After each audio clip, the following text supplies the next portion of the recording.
दवा वा बदला, लेकिन खाना ठीक नहीं होगा, रोग तो रहते करेगा, चीनी का रोग खत्म नहीं है।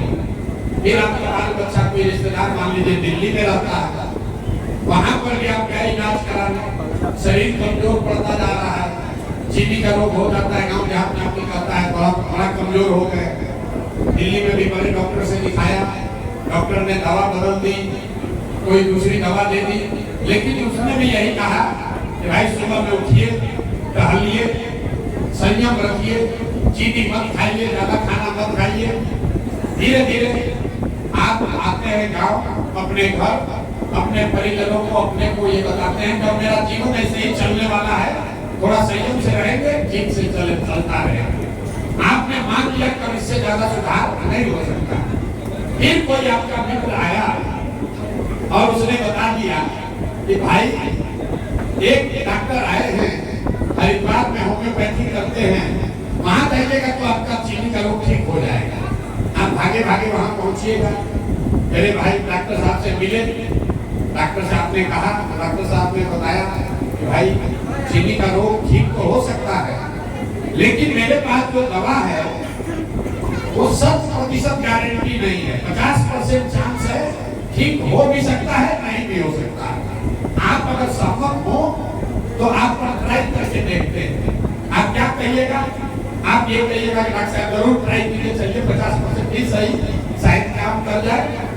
तो मेरे भाई जो बिहार में पहले से दल है वो एक्सपायर दवा है, भाजपा, राजद, कांग्रेस, जदयू, उसको आपने खा लिया, देख लिया, समझ लिया और उससे जो सुधार होना था वो भी देखा, जो नहीं सुधारना था वो भी देख लिया।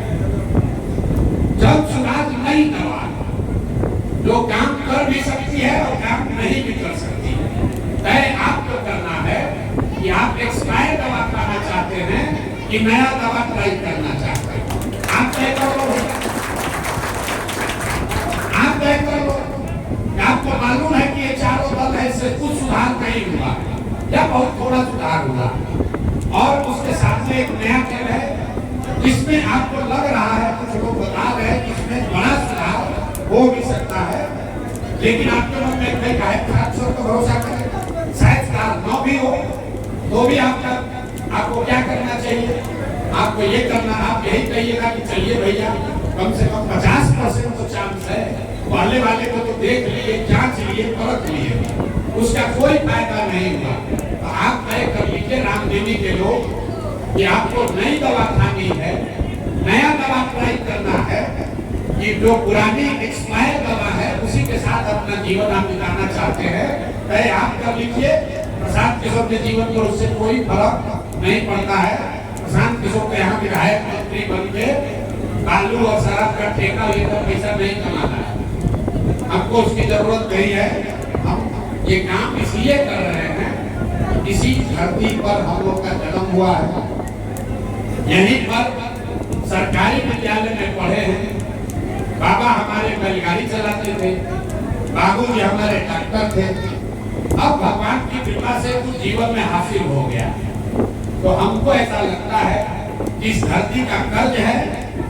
मेरे जैसे आदमी की अगर हिम्मत नहीं पड़ेगी तो किसकी हिम्मत पड़ेगी? आप ये सोच रहे हैं कि इस पूरे प्रयास का परिणाम क्या होगा?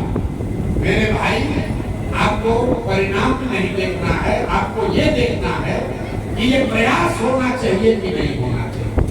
क्योंकि बिहार को सुधारने का जो प्रयास है, बिहार को सुधारने का प्रयास हम करें या आप करें, आज हो या 10 वर्ष के बाद हो, करना तो किसी न किसी बिहार के ही आदमी को पड़ेगा, ये आप निश्चित जानिए।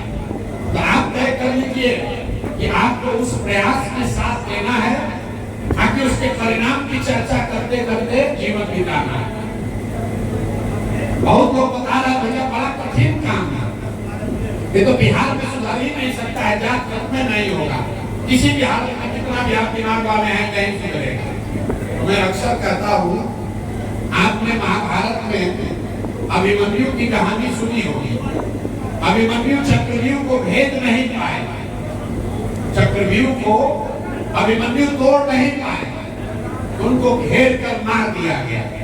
लेकिन इतिहास अभिमन्यु की 100 गाथा को गाता है, अभिमन्यु की कहानी कहता है, अभिमन्यु की बात करता है, उसको घेर कर मारने वालों की चर्चा कोई नहीं करता। तो हम जो प्रयास कर रहे हैं इसमें सफलता मिले या न मिले, हमने अपना जीवन का सब कुछ दांव पर लगाया, अपनी बुद्धि, अपनी शक्ति, अपना संसाधन, अपना परिवार, अपना शरीर, और बिहार को सुधारे बगैर मानेंगे नहीं, चाहे 5 वर्ष लगे कि 10 वर्ष लगे। तय आपको करना है कि आप उसमें मदद के लिए खड़े होते हैं कि बाहर बैठ के कमेंट्री करते हैं। गाथा मेरी ही लिखी जाएगी मेरे भाई, हम चक्रव्यूह को भेज देंगे तो भी, और अगर न भेज पाए मारे गए तो भी गाथा प्रशांत किशोर की और धनसुराज की इस प्रयास की ही लिखी जाएगी।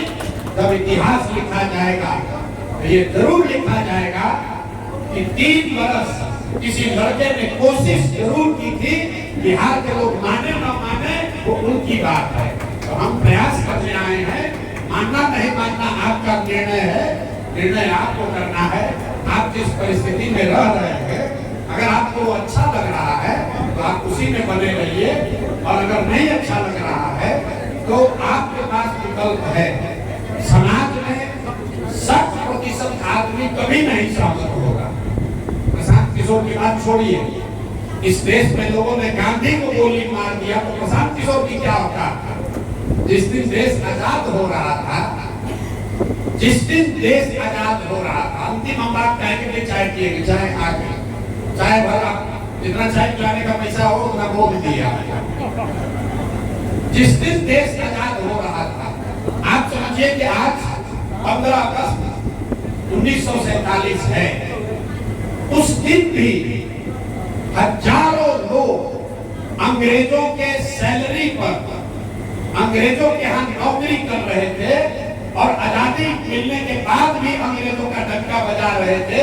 जिन लोगों ने आजादी दिलाई, आजादी के लिए कुर्बानी की, उन पर सवाल उठा रहे थे कि आजादी तो दिला लिए लेकिन चला नहीं पाओगे।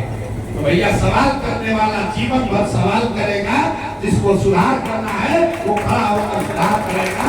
आप तय कीजिए कि आपको सुधार करने वाले के साथ चलना है कि आपको सवाल करना है। निर्णय आपका है, चाहे आ गई है चाहे आप पीजिए, अच्छी बात है, सवाल करते रहिए। मेरे से किया है, मुझे बहुत खुशी होगी।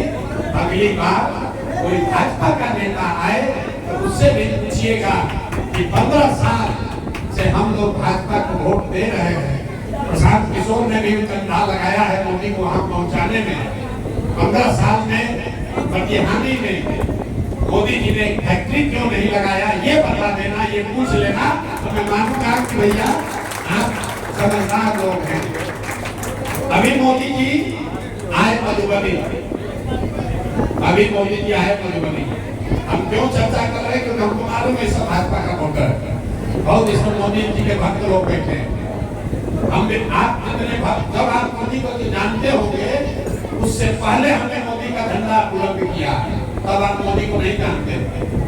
लेकिन मोदी जी अभी आए मधुबनी में उन्होंने भाषण में कहा कि सहरसा से बॉम्बे जाने के लिए एक नई वंदे भारत आधुनिक ट्रेन बिहार के लिए दी जा रही है, जिससे श्रमिक परिवार के बच्चे आसानी से बॉम्बे जा पाएंगे।